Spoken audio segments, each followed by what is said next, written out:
just a few moments and we'll go ahead and start. I'm going to give a few seconds here till it actually hits 7:30, and then we'll start the program.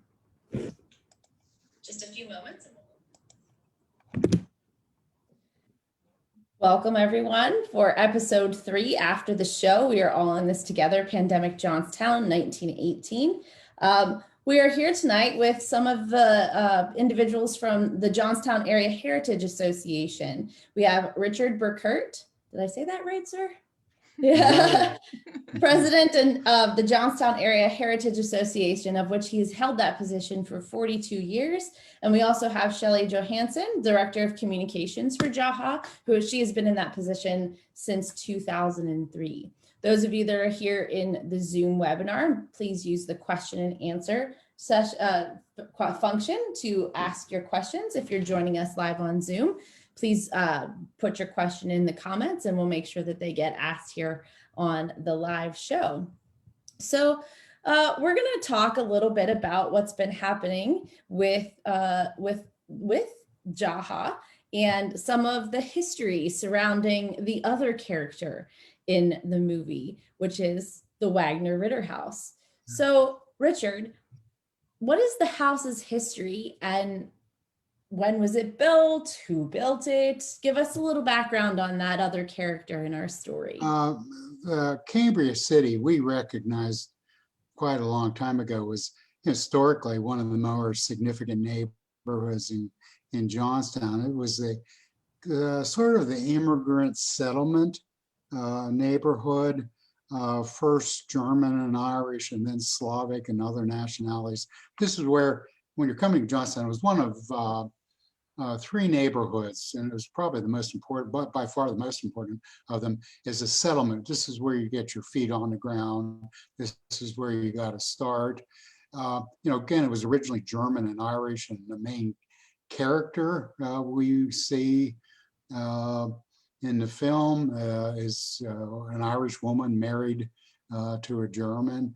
And although obviously her culture and her language, her pronunciation, everything's Irish, but again, this was really, there was never enough population of any different ethnic group, to get their own neighborhood. Like Pittsburgh, where you had Polish Hill and Bloomfield, and different neighborhoods were given over to single ethnicities.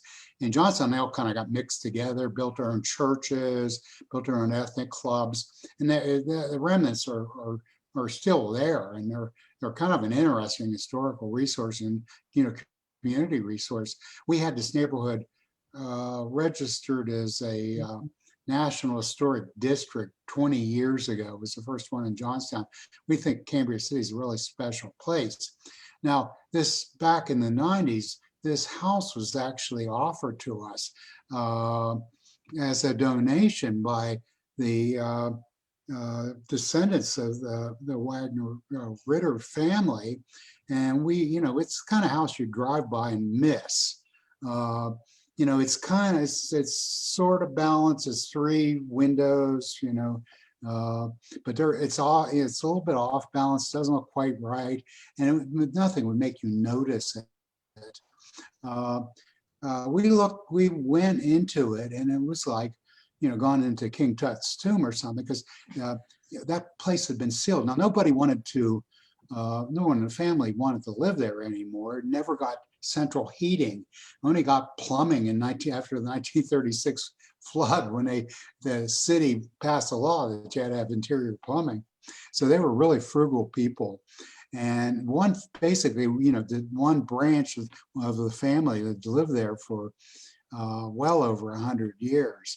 What's interesting, the Wagner family, George and Francisca Wagner, built that house around 1860.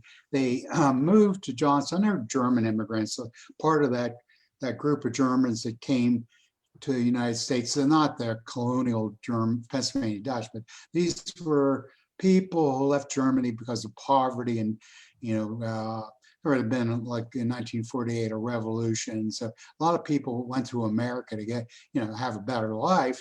And they eventually made their way to Johnstown, where about that same time, the Cambria Iron Company was getting started. And George Wagner was a pioneer employee of the Cambria Iron Company, which for a period was the leading, was the kind of technological leader, as well as the biggest producing iron center and then later steel center. And so George went to work there. His boys, his children went to work there. Even the two members of the third generation, were worked there. So, I mean, it's a story of one family over over three generations, over 100 years. It's one of the first houses built in that neighborhood. It actually survived the 1889 flood. What's amazing, they had a good flood story. They pulled a woman in through the second story window. There are people tearing by in Cambria City, even below the stone bridge. The house sort of developed incrementally. We think they built the house in 1860, but later moved it up the sidewalk and then built attachments to it. Eventually it became a 7-room house with a kitchen wing, and then the Wagner, George and Francisca Wagner had 13 children. This was something that I thought about a lot during the period of time when we were actually physically in there and putting this together and making it into a visitor site. Because at that time, my daughter Linnea was an infant.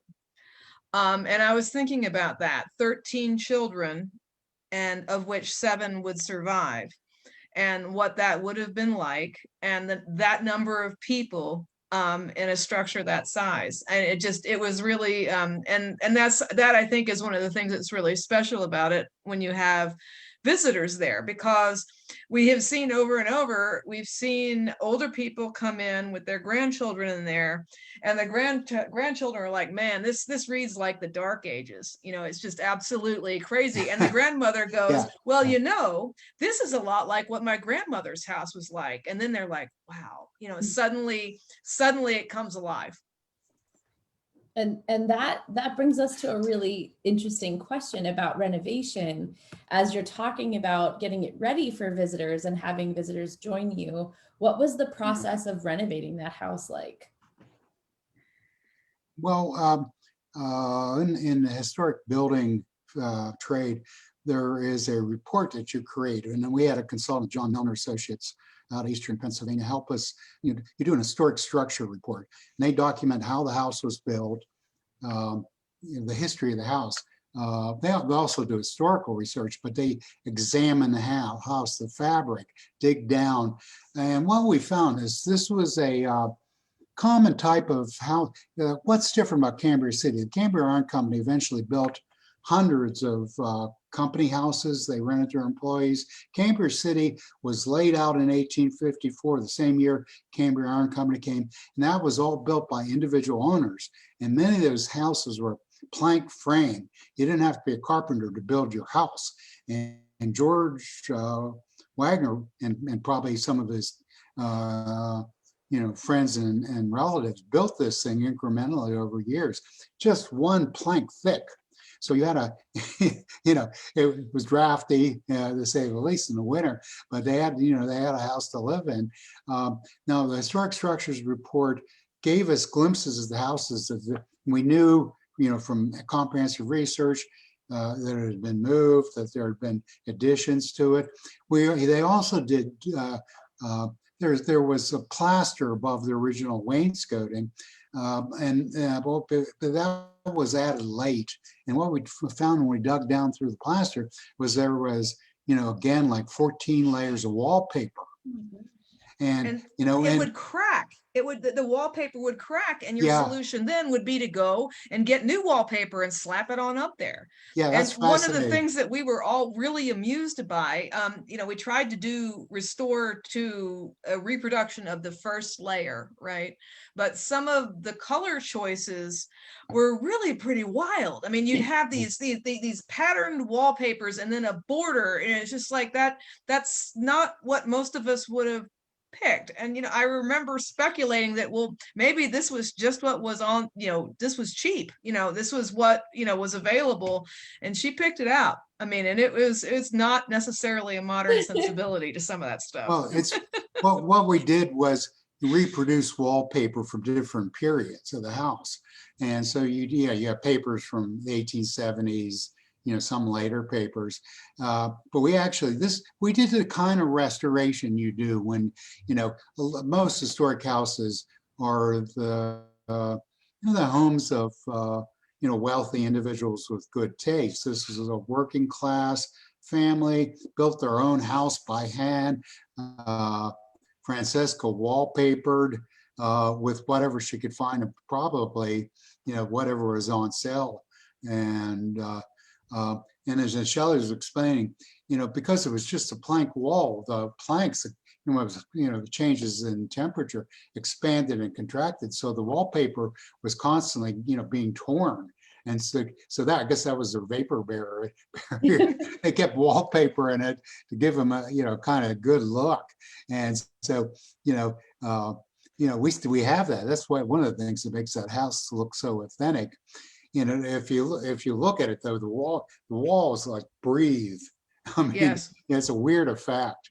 well, one thing I remember being in there and looking through the doorways and so on, and I remember feeling really ill. I mean, like really, really bad stomach ache, and I was like feeling really dizzy. And then I realized it was because absolutely nothing was on square, and my brain was trying to square it up, because I mean, there's not a single thing in there. Yeah. And something else that I wanted to mention, one of the things that's really a delight about that house, and one of the reasons why we were able to restore it as well as it was restored, Richard was mentioning the frugality of the family, and certainly these people did not throw things away. They put it in the attic.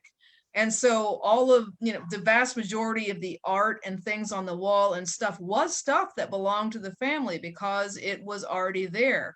And we'd have things like the 3-tined forks and other things that eventually they replaced it, but they saved the originals, and all of that stuff came to us as well.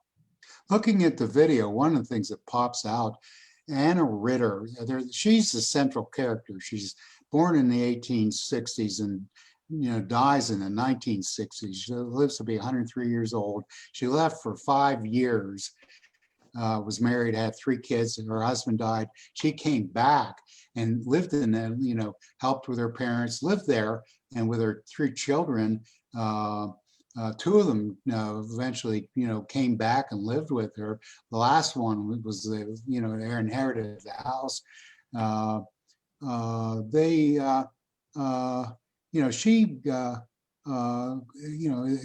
It's an astounding story that she was a very good. We know a whole lot about these people. We had their photo scrapbook. There's a lot of stories we were able to find. We know a whole lot more about the Wagners and the Ritters than most anonymous working class families. Anna Wagnerritter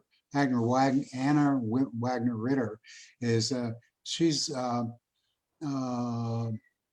an extremely Roman Catholic. They went to St. Mary's Immaculate Conception Church. She was a devout Catholic woman, and you have all this art from that house that late 19th, early 20th century chromolithographs of devotional Catholic art, Christian art that really. And we saw that really in the final scene of the episode this evening. Yeah. We definitely saw that panning.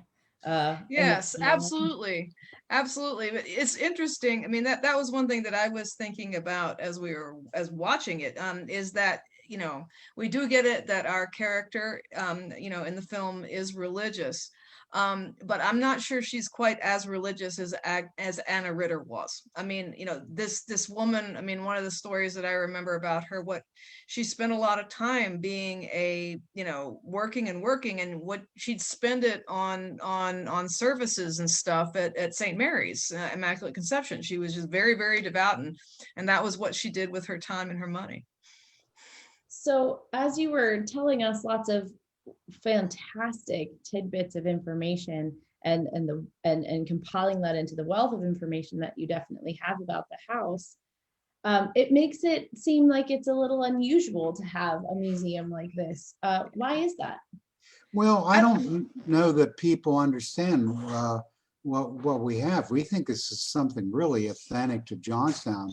Uh, it's unusual. There are very few, well, plank frame houses. I think we got the only house museum with, of that type. There are some log cabins out there, but telling the story of urban working class people, that's pretty rare.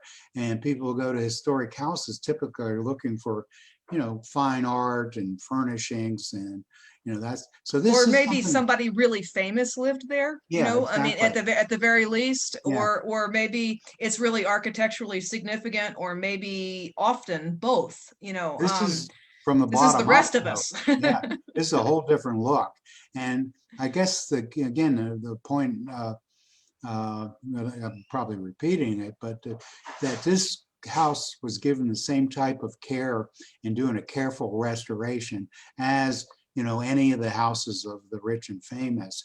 And so it's kind of a total immersion experience, that where you can really go back in time and to experience what the space, the working class people, what their intimate space was like.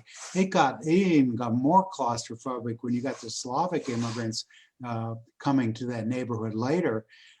They relied on the whole family working, and the mother, wife would take in boarders, to mass, make enough money to, keep the family going and letting them get ahead a little bit. So you had not only your large families, but you actually were feeding and clothing and, taking care of people from your village, or you knew kinsmen who were co-workers in the steel mill. And, that was really kind of severe. Ours were German. They didn't have that tradition. No, no, no. We definitely had some Wissenschafts and O'Cready's in the movie. Yeah, Yes. they're the earlier arrivals. Right. They And were a little more established by that point, Yeah, yes. oh, absolutely. not like our Prasodnys, huh? So in episode 2, we see Kathleen O'Cready Wissenschaft in her backyard, Yes. working on her tomato garden and talking about a 2-pound Cambria City tomato.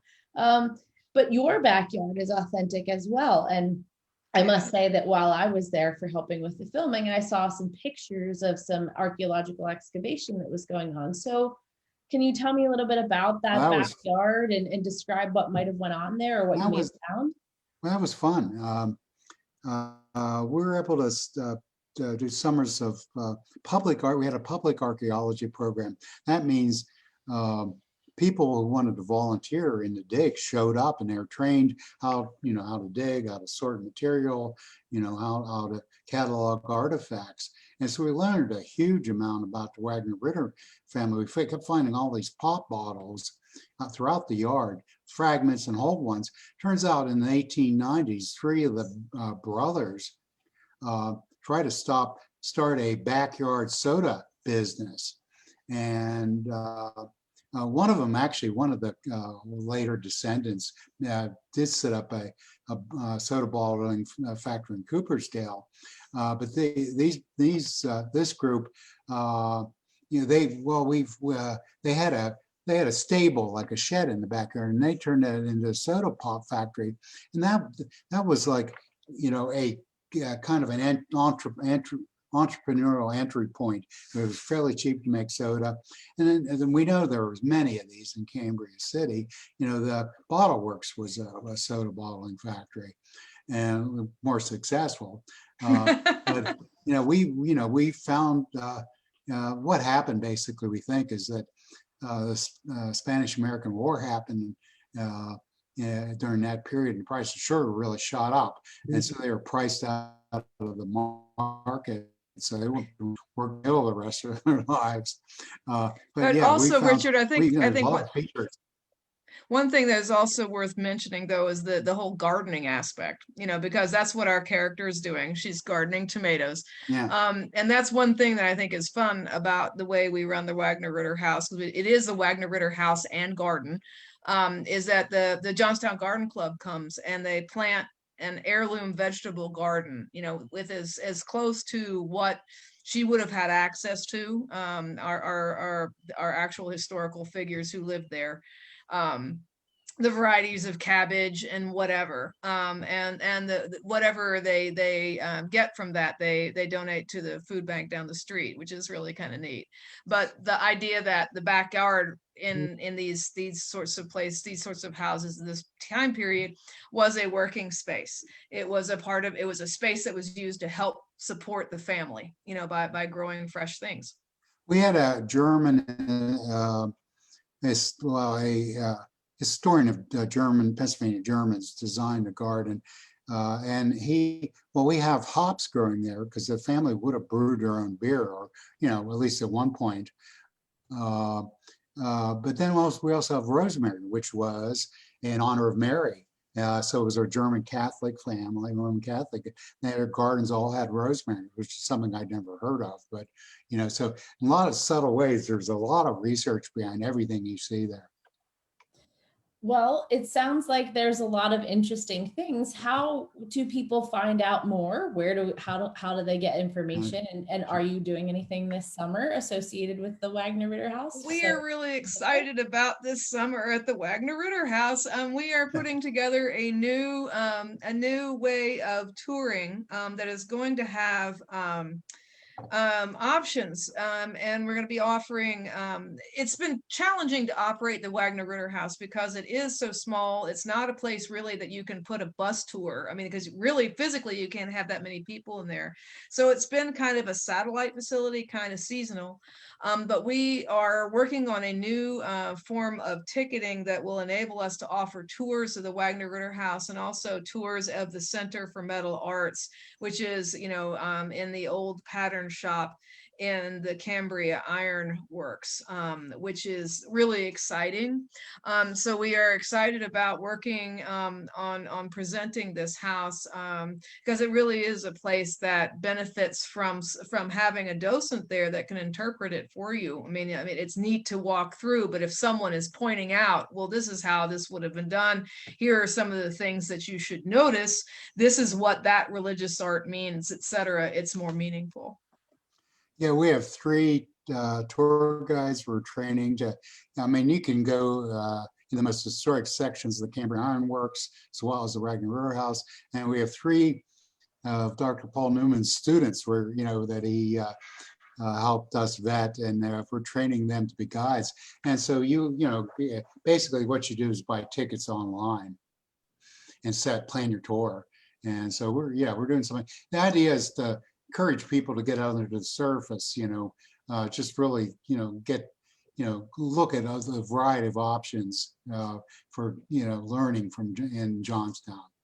Because what we have typically found is that people come to town because of the flood story, and there's a lot more here. And what's really neat about Johnstown, I really can't make this point often enough, is that all of the stories relate. I mean, in many towns you have like an art museum and a water park and something else, and these things do not necessarily interplay, whereas the flood story is a story of early industrial America. I mean, that the flood happened is directly because of industry, and then the story of the immigrant neighborhood and what that's like, and the way the Wagners and the Ritters lived, and the story of immigration to America. I mean, that is a national story that we are telling on kind of a local way at the Heritage Discovery Center.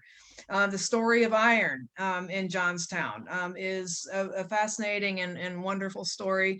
And we have things like the inclined plane, which unfortunately is closed now. The inclined plane is part of early industrial America. It's also very much a flood story because it was built because of the flood so that people could live out of the floodplain. So, and all of this stuff is right next to each other, right? I mean, so you can go see it all and really get a sense of the entire context.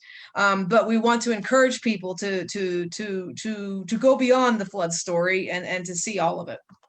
And how can they do that?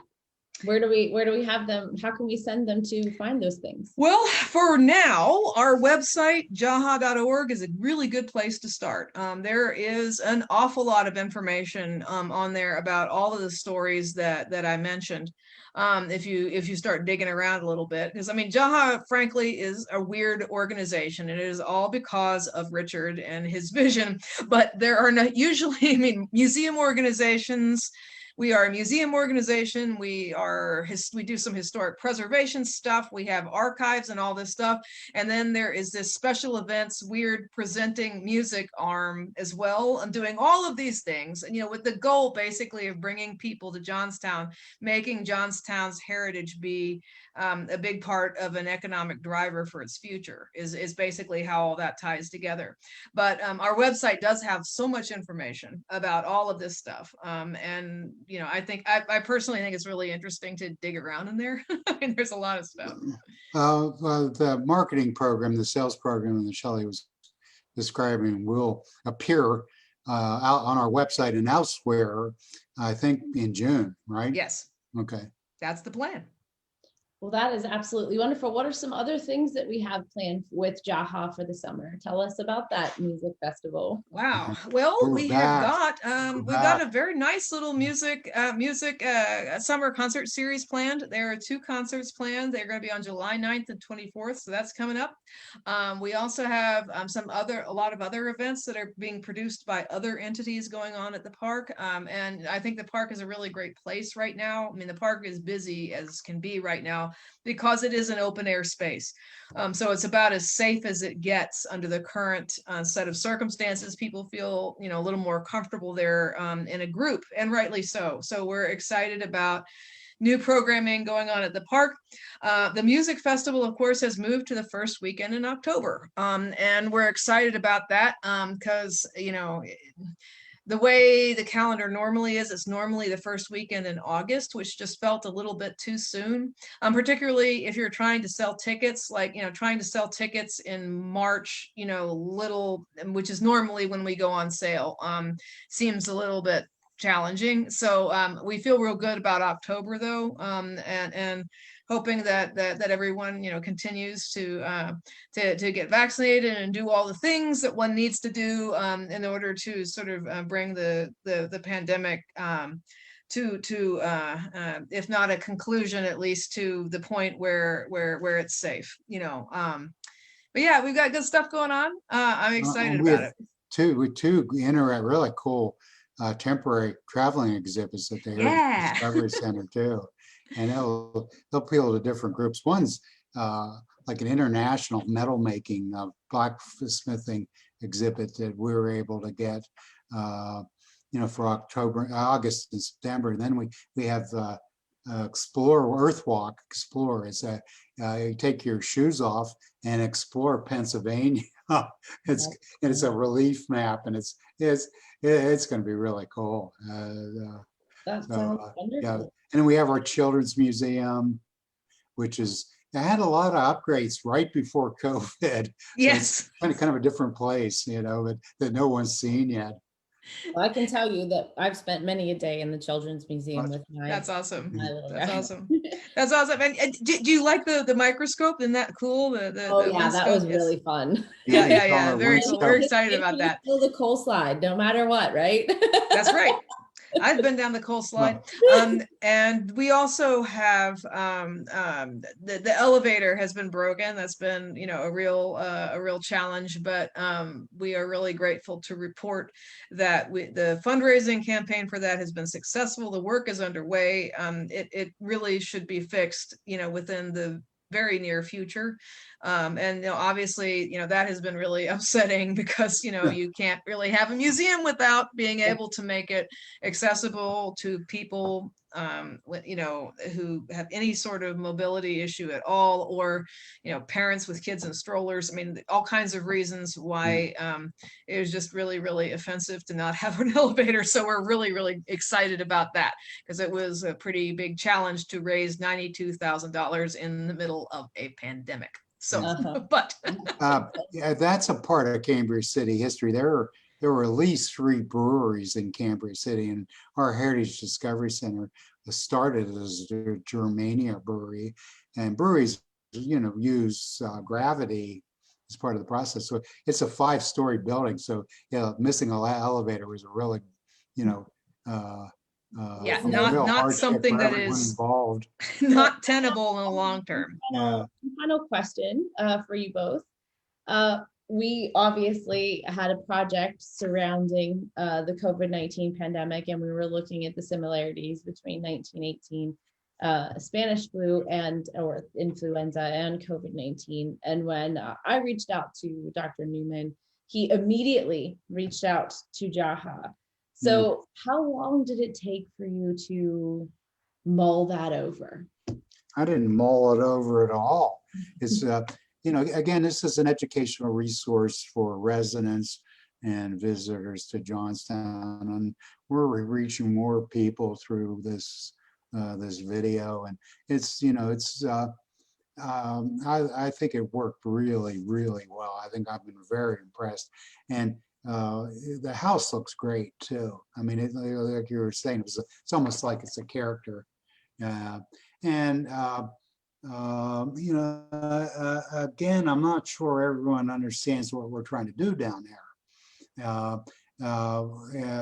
And I think more familiarity with that resource, I think it's a good thing. So yeah, I didn't hesitate to jump on that offer from Dr. Newman.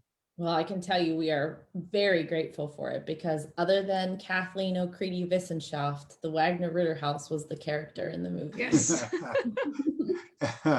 So we'll make sure that if you are interested in any of the things that we've discussed this evening, that you check out the Johnstown Area Heritage Association's website, or jaha.org, to make sure that you get to step back in time, just like Kate Davis did as Kathleen O'Cready Wissenschaft, and go visit the Wagnerritter House. Any closing remarks? I think you covered it. Perfect. Well, please join us again at the same time next Thursday for the final installment of We Are All in This Together, Pandemic-Johnstown 1918. And I can tell you, you might want to have your tissues ready. Oh my. It gets worse. Okay. Bye.